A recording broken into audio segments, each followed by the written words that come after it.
Thank you. Thanks. See, Javier, they all showed up for you. Oh, please sit down, please. So who knows the possibility of a dream better than those who traveled miles just to find it? I've seen it over and over again in my community college students, immigrants and refugees, first-generation Americans who take nothing for granted. They show up, they don't complain, and they only ask for one thing in return: the chance to work hard and build a good life for themselves and for their families. That's the promise of America.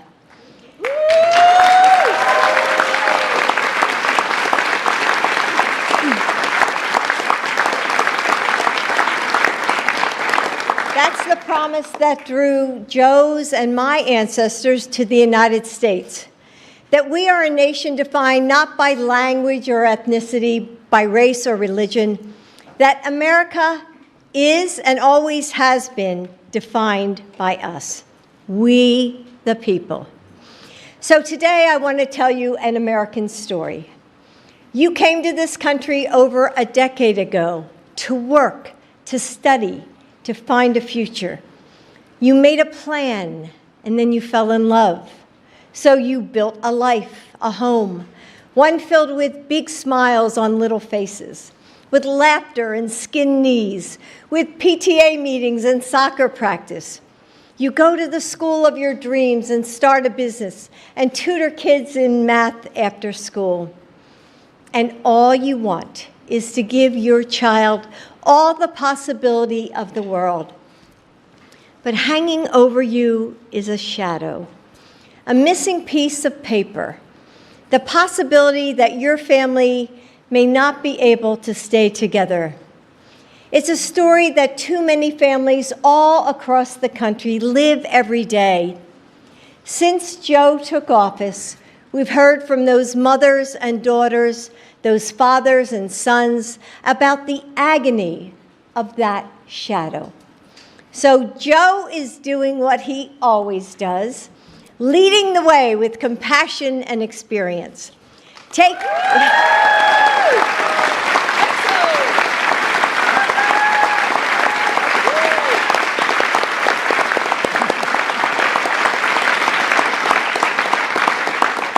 Taking the action of our nation that our nation needs to thrive. Today, Joe is helping our country continue reaching for the dream of America. With our different backgrounds and beliefs, each of us makes our nation and remakes it in big ways and small ones. We are millions of individuals that add up to something so much bigger than any one of us. And that's what Joe is doing today for all of us. For the communities that are stronger because of the immigrants who call them home. For the thousands of families who have added their bright and beautiful threads to our American tapestry.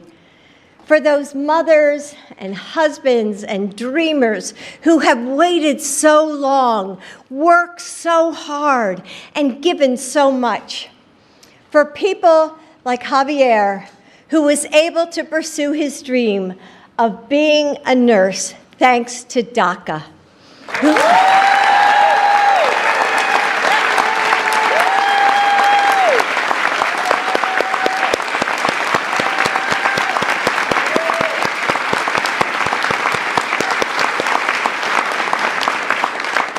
Who saves lives every day, whose family needs him, and who shouldn't have to live in fear. Please help me welcome Javier Quiroz Castro.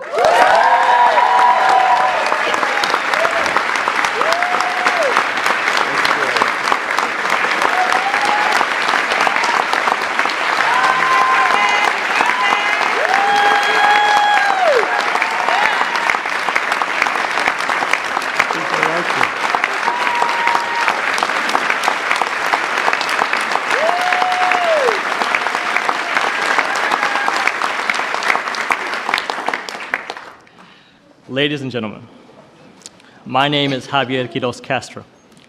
My resilient parents brought me to this country to give me a chance at a better future when I was just 3 years old. I am a dreamer. Growing up undocumented was not easy. Like thousands of other immigrants, my parents endured hard labor in order to provide for the family. They are a symbol of the American dream, and they helped me with my dream, which was higher education. Now I have a beautiful wife, Haley,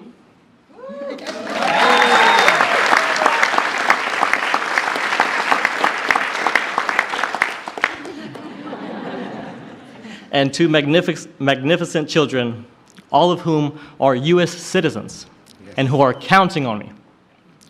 Thanks to the DACA program, by the way, created by then Vice President Biden, I was able to become a registered nurse. I have a Bachelor of Science in Nursing from Lipscomb University in Nashville, Tennessee. I now have the privilege to work for Houston Methodist, the largest, the #1 hospital system in all of Texas. Being a nurse has allowed me to give back to my community while supporting my family, especially during the pandemic. I helped take care of patients in our COVID-19 critical care unit. Saving American lives was only possible because of DACA. It allowed me to live and work and build a family in the only country I have ever known and loved. I stand before you today, filled with hope and gratitude, because it is a privilege to personally thank President Biden for delivering on his promise to protect American families like mine.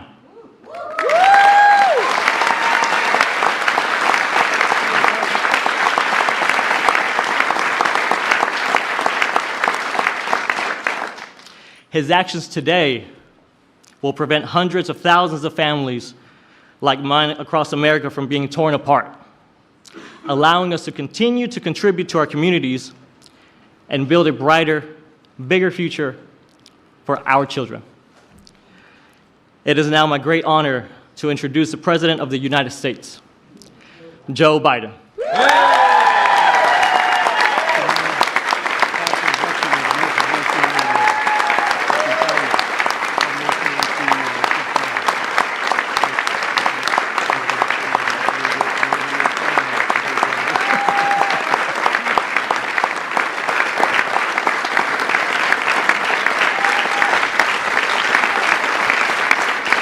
Javier, thank you.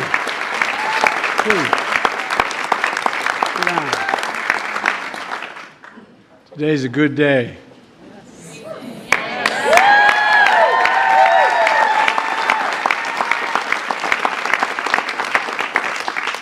First bill I introduced when I was president, an immigration bill that included this provision, but it never got off the ground. We need a little more help.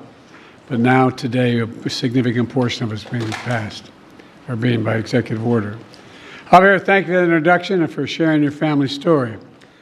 You know, I've often said, doctors, we've been a significant consumer of health care in my family. Spent a lot of time in hospitals and for our family, anyway. And I always said that doctors let you live, nurses make you want to live. Not a joke. A lot of time in ICU, a lot of time with my son, a lot of time. And you know, if there's any angels in heaven, they're all nurses, men and women, not a joke. So thank you for what you did, help us get through the pandemic, pal, and for all you're doing for our country.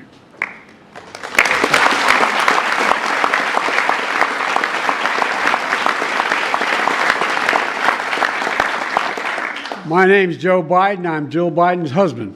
And thanks to all the members of Congress and Homeland Security Secretary, I'm not sure I'm going to introduce you all the way.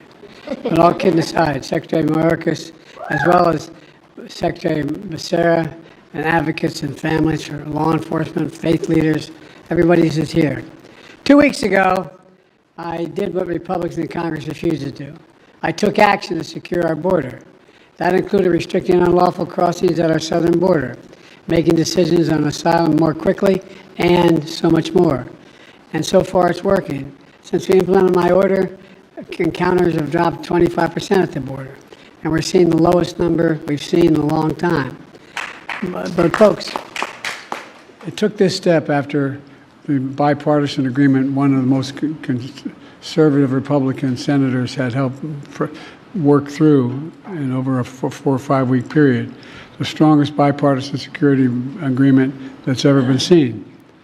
But we were about to move forward when Republicans walked away from the deal for the most pathetic and petty of reasons. Donald Trump got on the phone literally and started, and the press can confirm this, and calling senators saying, don't go ahead and do this. Don't support this legislation that had bipartisan support.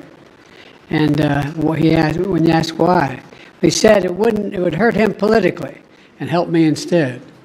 So much for Republicans caring about the border. I also know many people in this room also had concerns about the steps I'd taken. I heard and respected from many of you and many people behind me of the concerns you felt as President I had to take these actions. Every nation must secure its borders, just that simple. And if Trump and the Republicans wouldn't do it, working with me, then I would do it on my own, and I did. At the time I took these steps to secure the border, I also said that I would move to fix problems that made our immigration system unfair, unjust, and provisions that simply made it no sense at all. Specifically, steps that will be good for dreamers, married couples, and for Americans. That's why we're here today. A few days ago, we marked the 12th anniversary of taking care of dreamers that President Obama and I put in place. There are a few of these immigration areas that have had most positive impact and gotten more support from the American people across the board. These young people known as dreamers, Hispanics, South Asians, and more, who came to America as children, only know America as their home, have been able to live and learn out of the shadows. So many of them have graduated from high school and college and are starting families on their own, building successful careers, serving our nation in uniform, and so much more. We're a much better and stronger nation because of dreamers like Javier, who just introduced me. So today I'm announcing new measures to clarify and speed up work visas to help people, including dreamers, who have graduated from U.S. colleges and universities, landed jobs in high-demand, high-skilled professions that we need to have grow to see our economy grow. It's the right thing to do.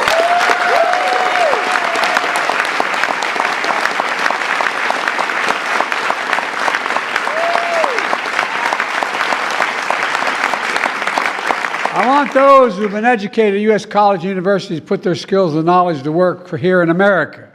I want to keep building the strongest economy in the world with the best workforce in the world. We've already created 15 million new jobs, a record. We're seeing record economic growth, a record of small business growth. And I doubt why the action we're taking today matters. If you wonder about that, just ask business leaders, ask labor leaders, ask economists, ask elected officials. They know it's good for American business. They know it's good for the American economy. They know it's good for America, period. This step builds on other actions we've taken to support dreamers, from defending dreamers in the courts and expanding access to health care for millions of Americans under the Affordable Care Act, including for dreamers.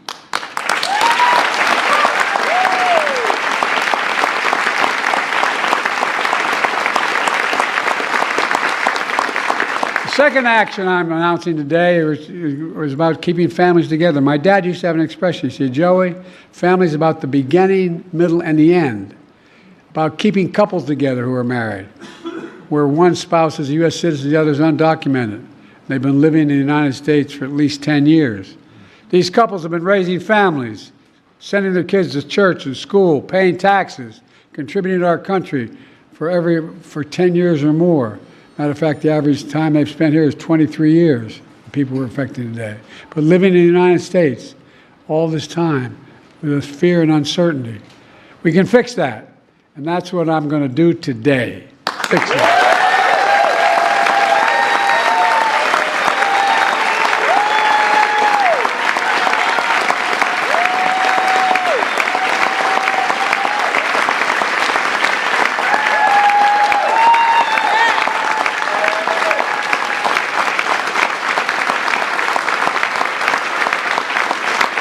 Here's the point. It doesn't require any fundamental change in our immigration law. There's already a system in place for people we're talking about today. But the process is cumbersome, risky, and it separates families. Under the current process, undocumented spouses of U.S. citizens must go back to their home country, for example, to Mexico, for example, to fill out paperwork and obtain long-term legal status. They have to leave their families in America with no assurance that they'll be allowed back in the United States. So they stay in America, but in the shadows, living in constant fear of deportation without the ability to legally work. All this, even though under the law today, they are eligible for long-term legal status.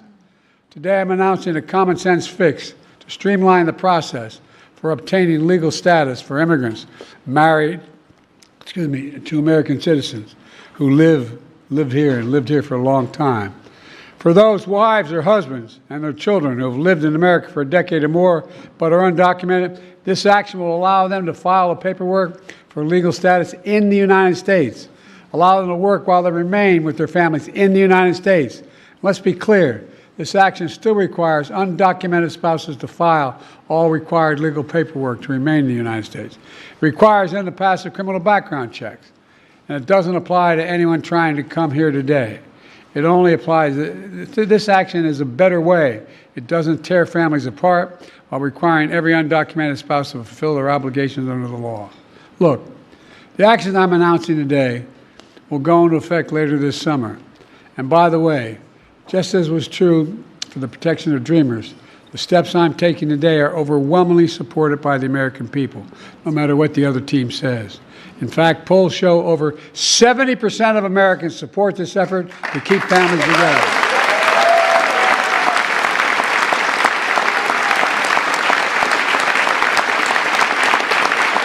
Important.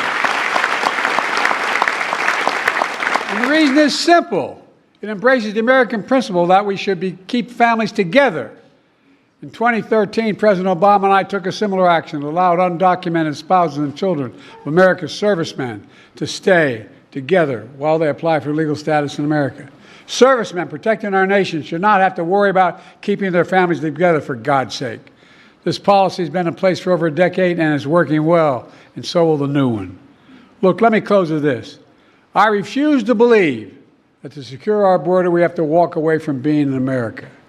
For that's generations have been renewed, revitalized, and refreshed by the talent, the skill, the hard work, the courage, and determination of immigrants coming to our country. Look, the Statue of Liberty is not some relic of American history. It still stands for who we are. But I also refuse to believe that for us to continue to be America that embraces immigration, we have to give up securing our border. They're false choices. We can both secure the border and provide legal pathways to citizenship. But we have to acknowledge that the patience and goodwill of the American people is being tested by their fears at the border. They don't understand a lot of it.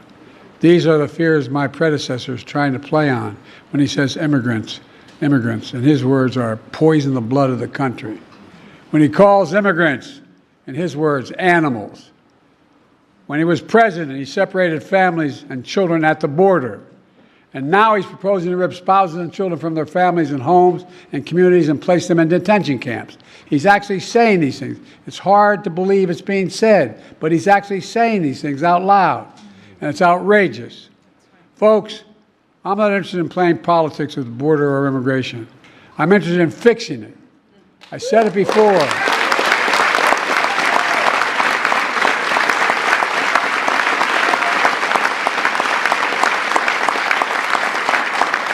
I said it before, and I'll say it again today. I will work with anyone to solve these problems. That's my responsibility as president. That's our responsibility as Americans. Because the simple truth is, there's not a single damn thing we can't do if we put our minds to it. We've got to remember who in the hell we are. We're the United States of America, and nothing is beyond our capacity. We're a nation of immigrants. And that's who we are. God bless you all, and may God protect our forces. Thank you.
All right, good afternoon, everyone.